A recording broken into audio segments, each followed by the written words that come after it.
আসসালামু আলাইকুম। কেমন আছেন সবাই? আশা করি ভালোই আছেন। বাড়ির মধ্যে দেখছে আমার ব্লগটা ভালো লাগলে লাইক কমেন্ট করতে ভুলবেন না। দেখেন ডাঁটা দিয়ে চিংড়ি মাছ দিয়ে রান্না করলাম।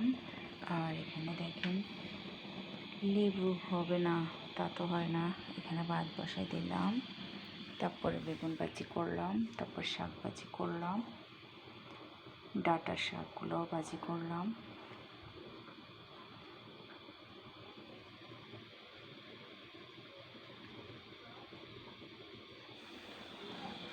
এই তো আর কি মজার মজার ডাঁটা রান্না করলাম।